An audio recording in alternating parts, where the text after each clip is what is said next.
জাকাত ফরজ হবে, এটা একটা বিরাট প্রশ্ন। আমরা কি স্বর্ণের হিসাব করব নাকি রূপার হিসাব করব? স্বর্ণের দাম একরকম, রূপার দাম আরেক রকম। যখন এই নেশাব নির্ধারণ করা হয়েছিল তখন 7.5 ভরি স্বর্ণের দাম যত ছিল 52.5 ভরি রূপার দাম তত ছিল বলেই এটা বলা হয়েছে। কিন্তু আমাদের বর্তমান বিশ্বে তথা বাংলাদেশেও স্বর্ণের দাম এবং রূপার দাম আকাশ পাতাল ব্যবধান। স্বর্ণের দাম যদি হয় 50,000 টাকা এক ভরি, তাহলে 3.5 লক্ষ টাকার চাইতে বেশি থাকলে তার উপর জাকাত। কিন্তু রূপার দাম তো এত বেশি নয়, রূপার দাম হবে হয়তো 1200 টাকা বা 1,500 টাকা।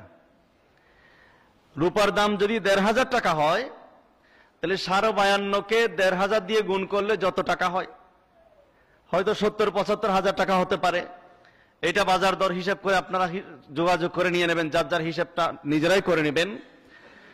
ওই পরিমাণ টাকা হলে 75,000 টাকা, কথার কথা আমি বললাম, 75,000 টাকা যদি আপনার কাছে থাকে, তবে হ্যাঁ, আপনার ঘরের খরচ আছে, আপনার ব্যক্তিগত খরচ আছে, আপনার পরিবারের খরচ আছে, আপনার বাজারের খরচ আছে, এই সব কিছু বাদ দিয়ে 1 বছর যদি জমা থাকে সেটার উপর আসবে। অনেকে মনে করে মাত্র 75,000 টাকা থেকে যদি জাকাতে দিয়ে দিতে হয় তাহলে তো আমি ফকির হয়ে গেলাম। না, 75,000 টাকা থাকলে আপনাকে 75,000 টাকা সবগুলো জাকাত দিতে হবে না, আপনাকে দিতে হবে সেখান থেকে মাত্র 40 ভাগের 1 ভাগ, মাত্র 40 ভাগের 1 ভাগ দিতে হবে। আপনি গরিব হবেন না। নগদ টাকার হিসেব হলো, প্রশ্ন হচ্ছে আমি কি স্বর্ণ হিসেব করব নাকি রূপা হিসেব করব?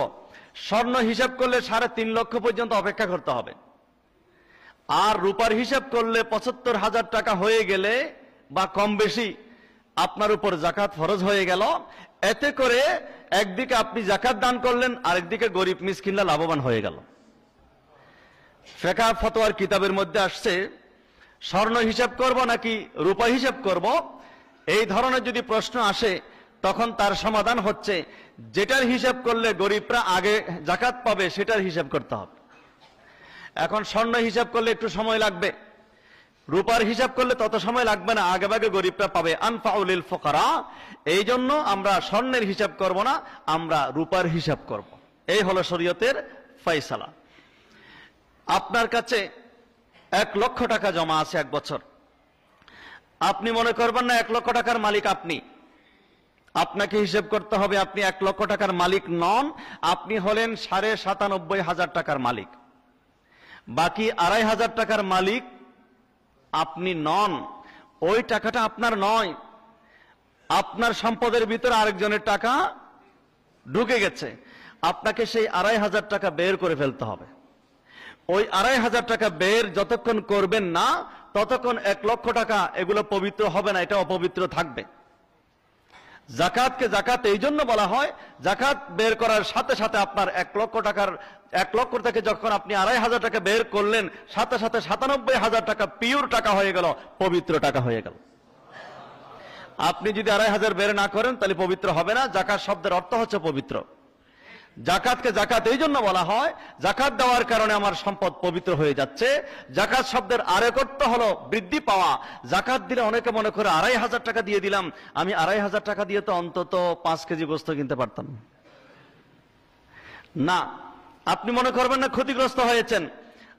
আল্লাহ পাক রব্বুল আলামিন জাকাত শব্দ ব্যবহার করে এটাই বুঝিয়ে দিলেন, আমার বান্দা তুমি যে জাকাত দিচ্ছ ওই সম্পদও তোমার না, ওটা তো আমার সম্পদ।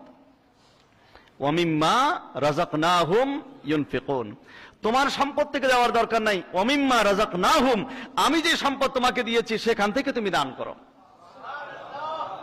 এবং যে আল্লাহ আমাকে রিজিক দিয়েছেন সেই আল্লাহ এটার নাম রেখেছেন জাকাত, এবং সেই আল্লাহ আমাকে এটা বোঝাতে চাচ্ছেন যে ব্যক্তি জাকাত দেবে তার সম্পদ কমবে না, বরং তার সম্পদের মধ্যে বহুগুণ বরকত হয়ে যাবে।